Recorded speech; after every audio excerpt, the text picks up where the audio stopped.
It's 2:17 on the 8th of August, 2025. Near Kyiv, Ukrainian launch crews sprint through dimly lit hangars. One by one, suicide drones roar into the sky, followed seconds later by a salvo of HIMARS rockets. Across the horizon, long-range Storm Shadow missiles streak out, their engines leaving faint trails aimed straight toward Russian supply depots near Belgorod. Within minutes, mobile launchers fire ATACMS, Mach 3 missiles designed to smash hardened bases. Explosions ripple across the night, fuel yards erupt. Ammunition stockpiles chain detonate, painting the sky orange.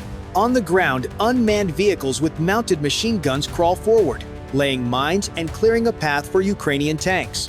Overhead, drones skim dangerously low, just 50 meters above the terrain, slamming into Russian radar arrays. The effect is immediate. Gaps tear open in Russian air defenses. The night is only beginning, and every strike pulls the battlefield closer to Moscow. By 2:30, the fight pushes beyond border skirmishes. ATACMS tear into helicopter pads and ammunition hubs in Belgorod, flipping fuel farms into rolling fireballs and choking resupply routes before dawn convoys can form. For Ukraine, every strike is a cut across the arteries feeding Russian artillery. Deny fuel and shells, deny tempo. For Russia, the job is to keep the rim around Belgorod intact, shield transport nodes, and prove layered defenses still deter deep strikes. In this window, minutes equal momentum.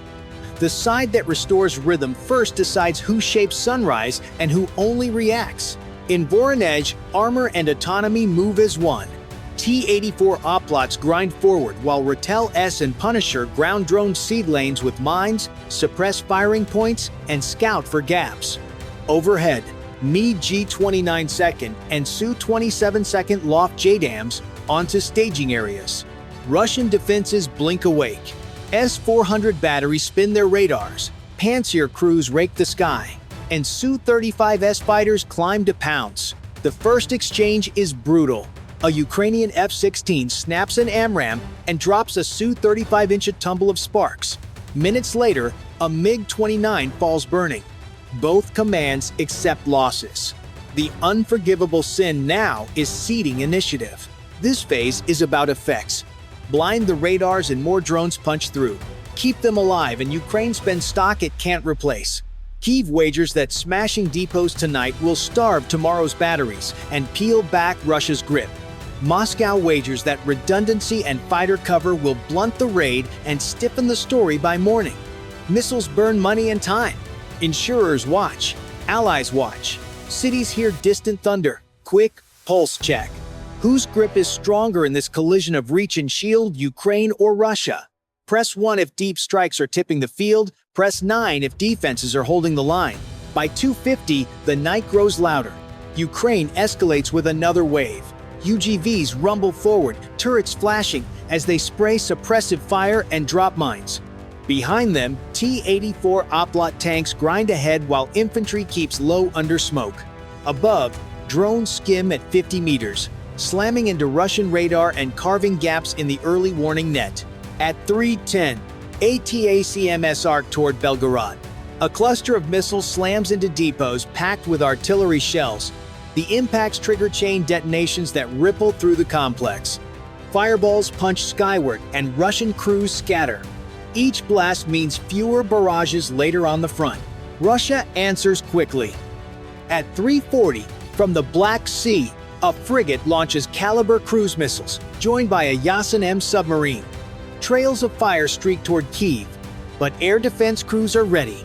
Patriot PAC-3 batteries come alive.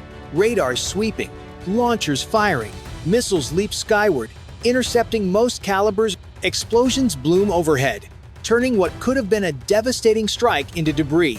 Still, fragments rain down, shaking Kyiv with echoes of war. By 4 o'clock, Belgorod burns. Helicopter pads cratered, warehouses torn open, trucks flipped. Ukrainian special forces slip through the chaos, snipers setting along supply routes. In one ambush, a Russian regimental commander is struck down mid-convoy, throwing his unit into disarray. The tempo is relentless. By 5 o'clock, Ukraine presses again, sending drones with jammers to scramble Russian comms, while others carry explosives. Tanks push towards staging grounds, Mi-G 29-second and Su 27-second, dropping JDAMs. Every move is timed. Drones blind, tanks push, jets finish. Russia raises its shield. S-400 second fire. Panzer S-1 crews lock on, and Su-35S fighters streak into the fight. The sky over Voronezh becomes a knot of tracers, missiles, and burning aircraft. One Su-35 spirals down, killed by an F-16's AMRAAM. Moments later, a MiG-29 is ripped apart. Losses mount, but neither side yields. The field is layered chaos. Drones at treetop height, tanks grinding through smoke, missiles crossing overhead. Each strike by seconds, each defense drains resources. The opening round is over, but the clash is only sharpening. By 5:30, the battlefield tightens. Russia deploys its heavy shield, S-400 batteries spread across fields. Panzer S-1 trucks roll into firing positions, and Su-35S fighters scream skyward. Ukrainian strikes now face the full depth of integrated defense. Every missile and drone must push through overlapping radars, interceptors, and cannon fire. In the sky, Ukrainian F-16 second and Su-27 second maneuver hard, flares streaking as they dodge radar locks. Russian Su-35S fighters dive, launching heat seekers that force evasive rolls. Explosions flare mid-air, some drones destroyed, others slipping past. The duel is fierce. Seconds decide whether a drone crashes or hits a depot. On the ground, Panzer crews reload in a blur while command posts juggle target tracks to keep the shield intact. Each intercept drains magazines and crew stamina, stretching reload drills under relentless noise. By 6 o'clock, Russia escalates, launching its prized A-50 early warning aircraft. From altitude, its radar casts a wide net, aiming to restore vision lost to jamming. But ATAC-MS are already inbound. A sudden blast rips across the runway. Pavement buckles, hangars collapse, and fuel burns. With its base shattered, the A-50 cannot land safely and is forced to retreat. For Russia, that loss is crippling, eyes and ears torn away. Coordination slowed at the worst moment. Ukraine seizes the gap. By 6:45, electronic warfare brigades flood the airwaves, pumping noise to scramble GPS and blind radars. Russian operators struggle to separate decoys from live threats. The chaos opens a corridor, and swarms of drones pour through. Their engines buzz low, angling around known batteries, hugging tree lines, pressing toward Moscow's outer belt. This phase is knife-edge warfare. Russia fields its strongest defenses, but Ukraine answers with relentless timing. Strike, jam, exploit, repeat. Resupply trucks race to feed launchers. Jammers shift frequencies. Commanders gamble on which sector to reinforce. Pressure mounts on both sides, one betting on shields, the other on speed and overload. So whose tactic is biting harder now? If you think Ukraine's swarms are breaking through, press 1. If you think Russia's walls are holding firm, press 9, and subscribe to catch the next wave. By 7 o'clock, just as Russia steadies its defense, a new threat emerges. Ukraine unleashes swarms of smaller drones, faster, lower, harder to detect. Skimming treetops and hugging rivers, they vanish from radar until seconds before impact. For Russia, it's a nightmare. Defenses tuned for larger, predictable targets now struggle to keep up. Panzer gunners swivel desperately, tracking dots that dart like insects. S-400 crews waste interceptors on decoys while real killers slip through. Explosions rip into fuel depots and radar trailers. Each blast cuts not only hardware, but the cohesion of Russia's shield. Commanders react fast. Su-35S fighters sweep low to hunt intruders, cannons blazing, but the volume overwhelms. For every drone shot down, another presses forward. Electronic warfare units jam channels, but Ukraine shifts frequencies on the fly. The duel has moved from brute force to agility, and agility favors the swarm. At 7:30, the first wave reaches Moscow's outer defenses. Drone cameras stream footage of burning fuel yards, collapsing radar towers, and chaos in motor pools. Social media fills with shaky civilian videos of fire on the horizon. The psychological shock is as real as the physical damage, proof that even Russia's heartland is not safe. This is the twist. The battlefield no longer follows old rules of missiles versus missiles or jets versus jets. Tiny machines with cheap engines and crude explosives now bend strategy at the highest level. $1 million interceptor chasing a $1,000 drone turns cost itself into a weapon. So, what do you think? Are swarms rewriting the balance of power? Or will heavy defenses adapt in time? Press 1 if Ukraine's drone tactics are breaking the shield, or 9 if Russia's defenses can still hold. By 8 o'clock, the war reaches its peak. Swarms of drones punch deeper, slipping through gaps in Russia's battered air defenses. Inside Moscow's outer belt, alarms wail as interceptors fire in every direction. The sky becomes a storm of tracer lines, flares, and missile trails. Each second feels decisive. One mistake could mean a drone slams into fuel tanks or radar hubs. Ukraine commits everything. ATACMS Thunder overhead, targeting storage bunkers inside the defensive ring. T-84 oplots grind forward under cover of jamming, while waves of suicide drones dive on exposed radar dishes. From above, F-16 second push into contested skies, launching AMRAAMs at Su-35S fighters in desperate dogfights. Every move is designed to overload, to stretch Russian defenses past the breaking point. Russia fires back hard. S-400 second Ripple launch interceptors, Panzer cannons spit fire, and Su-35S pilots fight with brutal skill. Some drones explode mid-air. Some tanks are hit by return fire, but others slip through. A depot erupts in flames, a radar tower crumbles, and command posts reel under shockwaves. Both sides bleed resources, but neither relents.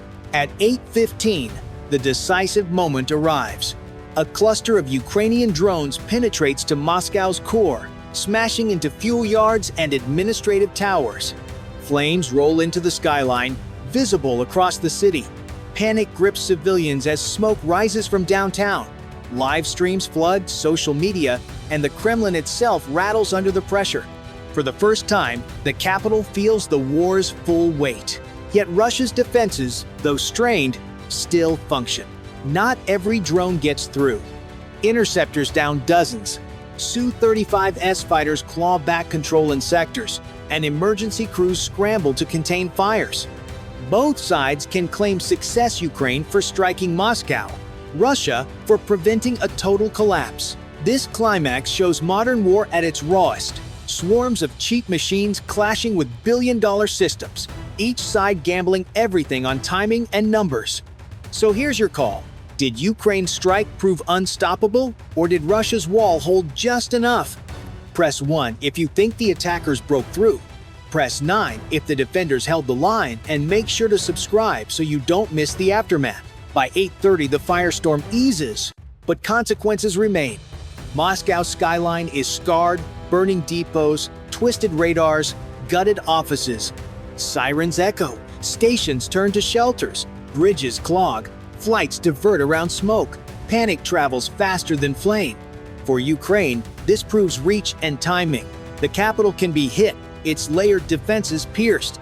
For Russia, survival is the headline, no collapse, but at heavy cost. Strategically, both sides claim gains. Ukraine shows that precision missiles, swarming drones, and jamming can bend hardened systems.